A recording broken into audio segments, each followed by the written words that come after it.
আসসালামু আলাইকুম ওরহমতুল্লাহি ওবরাকাতু। প্রিয় ভাই বোনেরা, আমি আপনাদেরকে অত্যন্ত প্রাচীনকালের একটি দুর্গ দেখানোর চেষ্টা করছি। আমি বাহির থেকে আপনাদেরকে দেখানোর চেষ্টা করতেছি। ইনশাল্লাহ আস্তে আস্তে আমি ভিতরে যাব, তবে বাহিরের একটা অংশ আগে না দেখালেই নয়। যে দৃশ্যটা এখন দেখতেছেন, আমি এই দুর্গর একদিক থেকে ভিডিও শুরু করলাম। এই দুর্গের বাহির থেকে পুরো অংশ দেখানো আপনাদেরকে সম্ভব না, তাই আমি একদিক থেকে সামান্য একটু অংশ, বাহিরের অংশ দেখাইতেছি, তারপরে চলে যাব ভিতরে। এই অংশটুকু দেখানোর পরে আমি চলে যাব ভিতরের অংশে। এই অংশ দিয়ে যাওয়ার চেষ্টা করেছি, কিন্তু যাওয়া সম্ভব না। দেখেন গাছগাছড়ায় ভরপুর, কারণ নতুন এসেছি, এখানে কি আছে না আছে তা কিছুই জানি না। সাপ বিচ্ছু বা বিষাক্ত কিছু থাকতেও পারে, এই জন্য এই দিক থেকে আপনাদেরকে দেখাইতে পারলাম না। ইনশাল্লাহ চলে যাব এখন ভিতরের অংশে। যে অংশ দিয়ে আমি এখন ঢুকবো, এটা ছিল বাহিরের গুপ্ত অংশ, অর্থাৎ বাহির হওয়ার, ভিতর থেকে বাহির হওয়ার জন্য যে গুপ্ত রাস্তা থাকে, সেই গুপ্ত রাস্তার একটি রাস্তা এটা, যে আমি ভিতরে ঢুকতেছি গুপ্ত রাস্তা দিয়ে।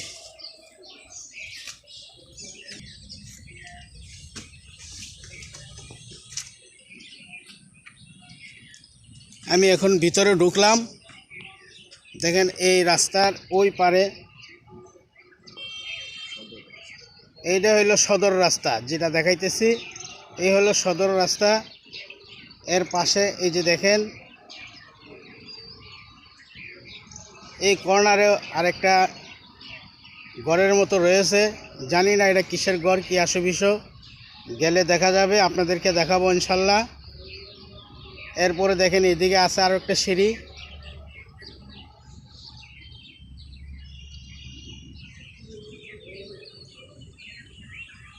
আমি আপনাদেরকে নিয়ে যাচ্ছি অন্য এক অংশে। এদিক দিয়ে দেখেন বিভিন্ন দিকে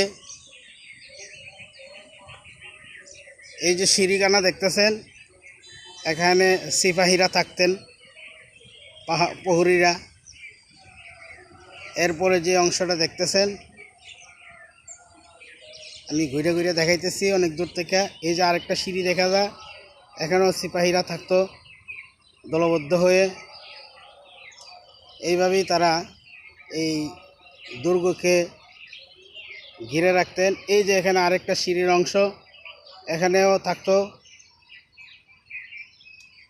তারপরে হলো মূল গেট, মূল সদর দরজাও আপনাদেরকে দেখাবো। এর আগে আমরা দেখে নেই এই যে এই অংশে কি আছে, সেই জিনিসটা আমি এখন দেখব, আপনাদেরকে নিয়ে যাচ্ছি। প্রিয় বন্ধুরা, এই যে উঁচু স্থান, এখানে আপনাদেরকে নিয়ে আসলাম।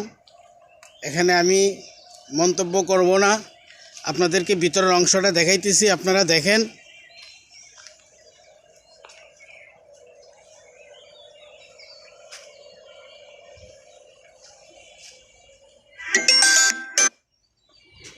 দেখেন বন্ধুরা, এখানে এই যে উপরে একদম সোজা একটা তাল গাছের মতো, এটা ইট দিয়ে বানানো।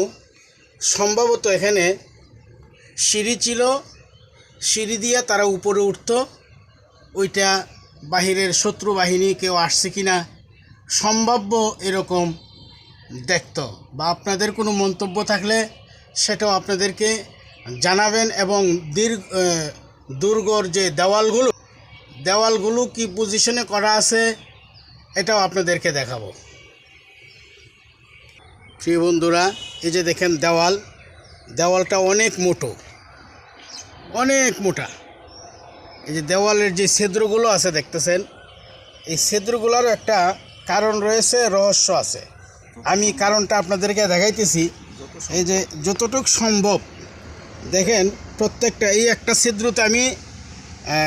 ছিদ্রতে আমি ক্যামেরা ধরলাম, যে একটা ছিদ্রর ভিতরে এই যে দেখেন, ওখানে একটা ছিদ্র, এখানে আরও একটা, এইদিকে আরও একটা, অর্থাৎ এক একটার ভিতরে 3টা করে ছিদ্র আছে কোনাকুনিভাবে, প্রত্যেকটার ভিতরে এইভাবে। এই যে দেখেন, 3টা করে ছিদ্র আছে।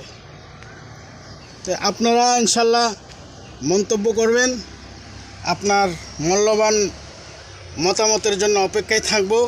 এইভাবে পুরা দেওয়ালটা অর্থাৎ পুরা গির্জা ইয়েটাই এইভাবে গ্রাউ করা আছে এবং এইভাবে দেওয়া আছে।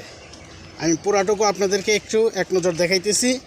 তো আলহামদুলিল্লাহ খুব ভালো লাগলো, ক্যামেরাতে আসে না।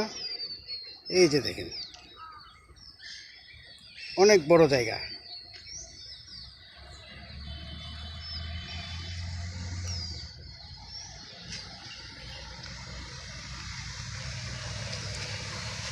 যারা ভিডিওটা শেষ পর্যন্ত দেখবেন সকলকে ধন্যবাদ।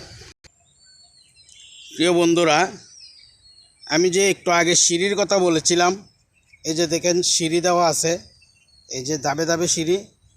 এখানে যারা সৈনিকরা বসবাস করত বা তারা পাহারাতে থাকতো বিভিন্ন পয়েন্টে, এই পয়েন্টের একটি পয়েন্ট।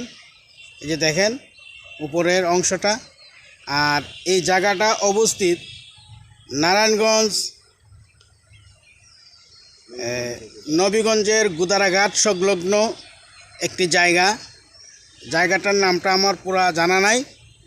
তবে আশেপাশের কেউ যদি থাকেন অবশ্যই জানাবেন। জায়গাটা পরিচিত হলো, এটা কেল্লার ফুল বলা হয়। এই কেল্লার ফুলের পাশে এই জায়গাটা। সকলকে ধন্যবাদ।